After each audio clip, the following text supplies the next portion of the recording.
Hi అండి, welcome to Krishnaveni Sripuram channel. నేను మీ కృష్ణవేణి. అందరికీ నమస్కారం అండి. ఈరోజు రెసిపీ అటుకుల పాయసం అండి. కృష్ణాష్టమి స్పెషల్ అటుకుల పాయసాన్ని ఎలా ప్రిపేర్ చేసుకోవాలో చూద్దాం రండి. ఫస్ట్ ఒక బౌల్లోకి ఒక కప్పు అటుకులను వేసుకోండి. అటుకులు రెండు రకాలు ఉంటాయి కదా, ఏవి తీసుకున్నా పర్వాలేదండి. వాటర్ని యాడ్ చేసుకుని 3 times నీట్గా కడిగేసుకున్న తర్వాత వాటర్ని యాడ్ చేసుకుని జస్ట్ 2 నిమిషాల సేపు నానబెట్టుకున్న తర్వాత స్క్వీజ్ చేసి పక్కన పెట్టేసుకోండి. జార్లోకి పచ్చి కొబ్బరి ముక్కలు కొద్దిగా వేసుకొని ఇలా కోర్స్గా గ్రైండ్ చేసుకోవాలి. ప్యాన్లోకి 2 టేబుల్ స్పూన్లు గీని వేసుకుని కొద్దిగా క్యాష్నట్స్ వేసి కాస్త కలర్ చేంజ్ అయిన తర్వాత డ్రై గ్రేప్స్ని కూడా వేసుకొని గోల్డెన్ బ్రౌన్ కలర్ వచ్చాక తీసేసుకోవాలి.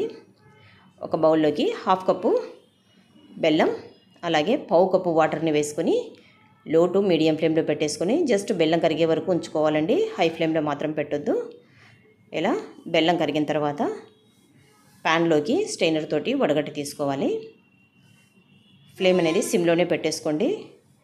ఎందుకంటే 1/4 కప్పు వాటర్ మాత్రమే వేసాం కాబట్టి పాకం అనేది ముదురు పాకం అవ్వకూడదు.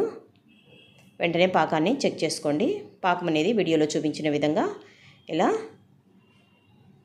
ఫాస్ట్గా మూవ్ చేసినప్పుడు ఇలా లైట్గా తీగ పాకం అనేది రావాలండి.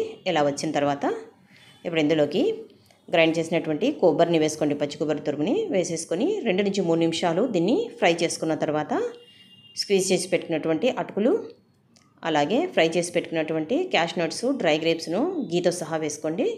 కొద్దిగా యాలకుల పౌడర్ని వేసుకొని సిమ్లో పెట్టుకొని అంత బాగా మిక్స్ చేసుకున్న తర్వాత లిడ్ వేసి సిమ్లోనే 4 నిమిషాల సేపు కుక్ చేసుకోవాలండి. మధ్య మధ్యలో కలుపుకుంటూ ఉండండి. ఇలా 4 నిమిషాల తర్వాత స్టవ్ ఆఫ్ చేసి సర్వ్ చేసుకుని శ్రీకృష్ణుడికి నైవేద్యంగా సమర్పించడమేనండి.